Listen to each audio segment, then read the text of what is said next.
నిర్వహిస్తున్న టీకే సేవ అధ్యక్షులు డాక్టర్ రవిశంకర్ అన్న గారికి, బీసీ రాజ్యాధికారాన్ని లక్ష్యంగా పనిచేస్తున్న మన బీసీల యుద్ధనౌక సంఘం సూర్యరమణ గారికి, లక్ష్మణన్న గారికి, నిమ్మల శ్రీనివాసన్న గారికి, బాలకృష్ణ గారికి మరియు ఇక్కడ సభను అలంకరించిన పెద్దలందరికీ కూడా పేరు పేరున ప్రతి ఒక్కరికి నా హృదయపూర్వక నమస్కారం. ఈరోజు నాకైతే ఒక సంతోషమే, చాలా ఆనందంగా ఉందన్న.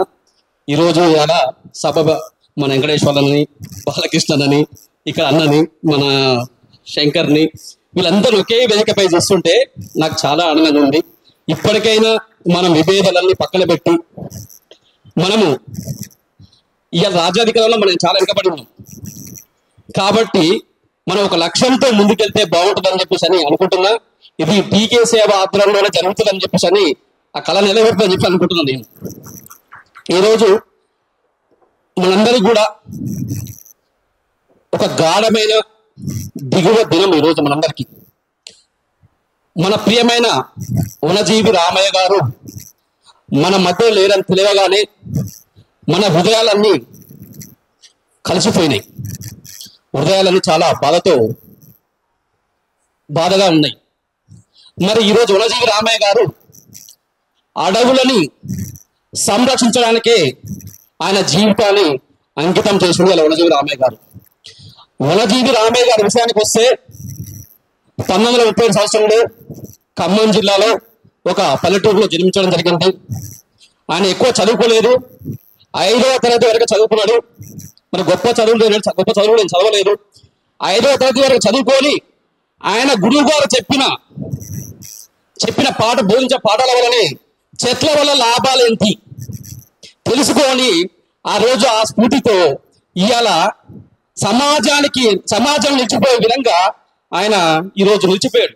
ఆయన లేకపోయినా, మన మధ్య లేకపోయినా కానీ ఈ వృక్షాల రూపంలో మన మధ్యలో ఉందని చెప్పి అనుకుంటున్నాను.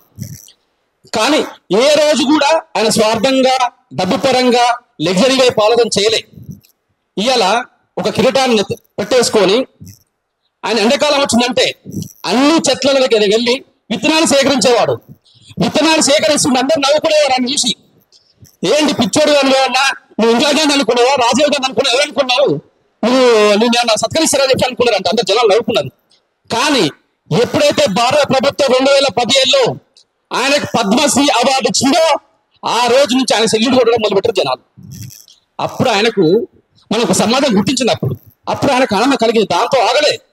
కానీ ఎక్కడ ఖాళీ ప్రదేశం కనిపిస్తే చాలు, బస్ స్టాండ్ల పొంటి కానీ, రోడ్ల పొంటి కానీ, ప్లస్ ఇళ్ళ పొంటి కానీ, ఎక్కడ ఉన్నా కానీ చెట్లు పెట్టేవాడే. ఇలా మనం ఏమనుకుంటాం, మన కుటుంబం మనమే అని చేస్తున్న జీవిత పోరాటంలో ఆయన కుటుంబాన్నితో పాటు పోషించుకుంటూ సమాజాన్ని సేవ చేసిన వ్యక్తి వనజీవి రామయ్య గారు. ఇదే విధంగా ఈయన బతుకున్న రోజులు ఎప్పుడు కూడా ఆయన ఎక్కడ ధనం వైపు ఆలోచన చేయలే. కుటుంబం కూడా చాలా కష్టకాలంలో పోషణ జరిగింది అనుకుంటున్నాను నేను. ఎందుకంటే ఆయన ఎక్కడ కాళ్ళ దిగిన చరిత్రలు కానీ, లేకుంటే రాజకీయ నాయకులతో కలిసి ఉద్యమ చరిత్రలు లేవు. కానీ మనందరి మీద ఒక బాధ్యత ఉందన్న. ఎందుకంటే ఈ టైంలో, ఆయన లేని టైంలో ఆయన కుటుంబాన్ని ఆదుకోవాల్సిన బాధ్యత మనందరి మీద ఉంది.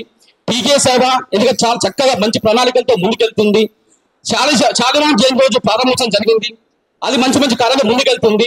ఎందుకంటే ఆయన విగ్రహాన్ని మన సెంటర్లో, ఖమ్మం జిల్లా సెంటర్లో పెట్టాలి. ఒక ప్రతిపాదన మనం ముందు తీసుకెళ్ళాలి. అదేవిధంగా వాళ్ళ కుటుంబంలో ఎవరికొకరికి ఒక నామినేటెడ్ పదవి, ప్రభుత్వంలో ఒక నామినేటెడ్ పదవి కూడా ఒక డిమాండ్ పెడితే బాగుంటుంది అనుకుంటున్నా. ఇంకోటి అంటే మన ట్యాంక్ బండ్ మీద కూడా 2 విగ్రహాలు పెట్టడం జరిగింది. ఒకటి శాలివాన్ చక్రవర్తి, మొల్లమాంబ. ఆ రోజు గొప్ప వ్యక్తులాలు.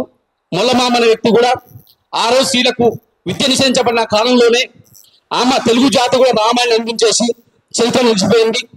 సమానత్వ, న్యాయం, ధర్మం వైపు, పరిపాలన వైపు అడుగులేసిన శాలివాన్ చక్రవర్తి కూడా చరిత్ర నిలిచిపోయిండు. ఈరోజు సమాజానికి ఆక్సిజన్ అందించేసి అడవులను కాపాడే వ్యక్తిగా ఈ రోజు కూడా సమాజం నిలిచిపోతాడు అని చెప్పి అనుకుంటున్నాను. ఈ యొక్క వాళ్ళ కుటుంబానికి అనుగుణానికి మనం మీ యొక్క ఆధ్వర్యంలో, టీకేసీ ఆధ్వర్యంలో మనందరం కలిసికట్టుగా ఈ యొక్క డిమాండ్లు కొంచెం ప్రభుత్వం తీసుకుపోతే బాగుంటుందని చెప్పి అనుకుంటున్నా. ఎందుకంటే ఎంతసేపు మాట్లాడవచ్చు, ఎందుకంటే అన్న టైం లేదంటున్నారు. కాబట్టి ఇంకో వ్యక్తి కూడా మనకున్నాడు, సూర్యరావణ కూడా బీసీల అధికారం కోసం లక్ష్యంగా పనిచేస్తున్నాడు. ఆ జిల్లాకు చెందిన వ్యక్తే. వనజీవి రామయ్య కూడా ఆయన ఏదో ఒక రోజు బీసీ అధికారం వచ్చినాక అలా నిలిచిపోతారని చెప్పి అనుకుంటున్నాను. కానీ చిన్న అవకాశం ఇచ్చిన పెద్దలందరూ కూడా ధన్యవాదాలు తెలియజేసుకుంటూ ముగిస్తున్నాను.